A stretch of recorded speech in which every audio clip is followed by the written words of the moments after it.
আমার মনে হয় বিএনপি বা সরকার বেমালুম ভুলে গেছে যে দেশে একটা অভ্যুত্থান হয়েছিল। বেগম খালেদা জিয়াকে কেন আমরা আপসীর নেত্রী বলি? Because she suffered A lot but she did not compromise. এখন এসে আমরা কি বিপদে পড়েছি?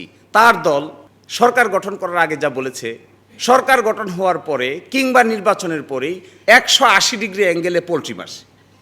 আদালতে গিয়ে একটা ফরমায়েশি মামলা করাইছে। ফরমায়েশি মামলা করায় ওখানে রুল নিয়েছে যে ঐকমত্যের ভিত্তিতে যে 30টা বিষয় ঠিক করা হয়েছিল এইটাও নাকি কেন অসাংবিধানিক ঘোষণা করা হবে না, এই মর্মেও আদালত রুল দিয়েছে। ওনাদের একটা কথা আপত্তি যে ডিসেন্টিং আছে, ডিসেন্টিং বাদ, ঐকমত্য যেগুলো হয়েছে এখানে আপত্তি কিসের? ঐকমত্য হয়েছে যেগুলো বিষয় এগুলোকে আদালতের সাবজেক্ট ম্যাটার বানিয়েছে। এর মানে কি?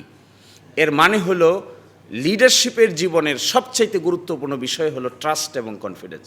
কোনো নেতা কিংবা কোনো গোষ্ঠীর প্রতি জনগণের যদি আস্থা এবং বিশ্বাস না থাকে, ও কিন্তু শেষ পর্যন্ত নেতৃত্বের ক্যাটাগরিতে উত্তীর্ণ হতে পারবে না। This is the secret of leadership. এর আগে তিনি বলেছেন যে জবরদস্তিমূলক মার্শাল লয়ের মতো কোনো আইন করলেই তো হবে না, জুলাই সনদটা মাস্কুলিন না ফেমিলিন তাই তো বুঝতে পারি না। আচ্ছা, মার্শাল ল কি ওনারা করেন নাই? বাংলাদেশে মার্শাল ল প্রথম কে জারি করেছে? আপনারাই তো মার্শাল ল জারি করেছেন। আপনারাই তো বলছেন সংবিধান স্থগিত। আপনারাই তো পঞ্চম সংশোধনী পাশ করে বলেছিলেন তখন যে এত সালের এতদিন থেকে এতদিন পর্যন্ত যা কিছু করা হয়েছে তা বাংলাদেশের কোনো আদালতে প্রশ্ন উত্থাপন করা যাবে না। তো ওগুলো ভালো ল ছিল? ওটা পুংলিঙ্গ ছিল না স্ত্রীলিঙ্গ ছিল? তখন শহীদ প্রেসিডেন্ট জিয়াউর রহমান যে জারি করেছিলেন ওটা কি সংবিধান সংশোধন মার্শাল ল প্রক্লেমেশন দিয়ে সংবিধান সংশোধন করলেন কেমন করে? এরপরে কেন আবার পঞ্চম সংশোধনী পাশ করতে হলো? সেটা আবার বাংলাদেশের উচ্চ আদালত আনকনস্টিটিউশনাল ডিক্লেয়ার করলো।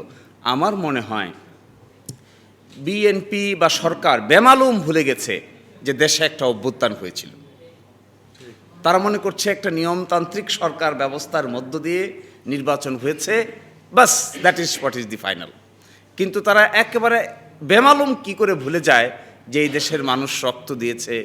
এখনও ট্রাইব্যুনালে সাক্ষী দিতে আসে, মাঝে মাঝে গেলে দেখা যায় কারা সাক্ষ্য দিতে আসে, কিন্তু তাদের মাথায় এটা নাই। আরেকটা কথা, তাদের মাথায় এটা নাই, যেখানে গণভোট অধ্যাদেশের পিছনে আমরা যারা ঐকমত্য কমিশনে ছিলাম তাদের ঐকমত্যের ভিত্তিতে 30টা বিষয়ে একমত হয়েছিল। এটা গণভোট অধ্যাদেশের পিছনে শিডিউল আকারে আছে। আদালতে গিয়ে একটা ফরমায়েশি মামলা করাইছে। ফরমায়েশি মামলা করায় ওখানে রুল নিয়েছে যে ঐকমত্যের ভিত্তিতে যে 30টা বিষয় ঠিক করা হয়েছিল এইটাও নাকি কেন অসাংবিধানিক ঘোষণা করা হবে না, এই মর্মেও আদালত রুল দিয়েছে। ওনাদের একটা কথা আপত্তি যে ডিসেন্টিং আছে, ডিসেন্টিং বাদ, ঐকমত্য যেগুলো হয়েছে এখানে আপত্তি কিসের? ঐকমত্য হয়েছে যেগুলো বিষয় এগুলোকে আদালতের সাবজেক্ট ম্যাটার বানিয়েছে। এর মানে কি? এর মানে হলো লিডারশিপের জীবনের সবচাইতে গুরুত্বপূর্ণ বিষয় হলো ট্রাস্ট এবং কনফিডেন্স। কোনো নেতা কিংবা কোনো গোষ্ঠীর প্রতি জনগণের যদি আস্থা এবং বিশ্বাস না থাকে, ও কিন্তু শেষ পর্যন্ত নেতৃত্বের ক্যাটাগরিতে উত্তীর্ণ হতে পারবে না। This is the secret of leadership. কেন মানুষ সংগ্রামী মানুষকে পছন্দ করে? কেন মানুষ নেলসন ম্যান্ডেলাকে পছন্দ করে? কেন মানুষ সারা দুনিয়াতে হজরতে মোহাম্মদ মোস্তফা সাল্লাল্লাহু আলাইহি ওয়াসাল্লাম তিনি কেন পৃথিবীতে এক্সাম্পলারি নেতা হিসেবে আছেন? কেন?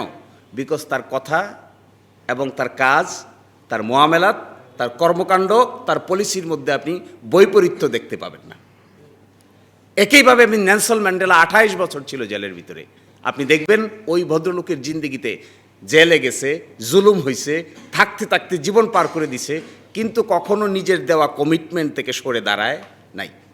একইভাবে বেগম খালেদা জিয়াকে কেন আমরা আপসীর নেত্রী বলি? Because she suffered A lot but she did not compromise. এখন এসে আমরা কি বিপদে পড়েছি? তার দল সরকার গঠন করার আগে যা বলেছে, একসাথে মিলে আমরা যা আলোচনা করলাম, সরকার গঠন হওয়ার পরে কিংবা নির্বাচনের পরেই 180 ডিগ্রি অ্যাঙ্গেলে পোল্ট্রি মারছে। এই যে 180 ডিগ্রি অ্যাঙ্গেলে পোল্ট্রি মারার পরে আমরা জানা এখানে আলেম ওলামা, দেশের বিখ্যাত জ্ঞানী গুণীজন এখানে বসে আছেন, তাদের মনোজগতে আর আস্থা বিশ্বাসের জায়গাটা তো আগের মতো নাই। আপনি কি করে এটা ফিরে আনবেন? আপনি জানতো দেখি বাজারে যে কমেন্টে যে ইন্টারভিউটা করেন, ইন্টারভিউর নিচে কমেন্টগুলো দেখবেন, টেলিভিশনের যে ভিডিও ক্লিপসটা ছাপা হয় অথবা আপনাদের মতো মিডিয়ায় যেগুলো ছাপেন তার নিচে কমেন্ট বক্সটা দেখবেন। গতকালকে আমি 2,500 কমেন্ট একসাথে করে অ্যানালাইসিস করে দেখার চেষ্টা করেছি। এই মন্তব্য যেখানে করা হয়েছে তার মধ্যে 2,500 কমেন্টের ভিতরে মাত্র 60টা কমেন্ট পক্ষে আছে, বাকি 2,493টা কমেন্টে হা হা হু হু করে হাসতেছে। এর অর্থ হলো দিস পিপল বিকাম অবলিভিয়াস, এরা অনেকটা মানে আচ্ছন্ন হয়ে গেছে ক্ষমতার দৃষ্টিতে। মানুষ কি ভাবছে এটা দেখারও সময় তাদের হাতে নাই। সো দিস ইজ, তাহলে এভাবে যদি হয় তাহলে আপনি ফ্যামিলি কার্ড দিবেন, this is very good, you are maintaining your commitment. তাহলে জুলাই চার্টার সম্পর্কে কমিটমেন্ট মেনটেন করেন না কেন?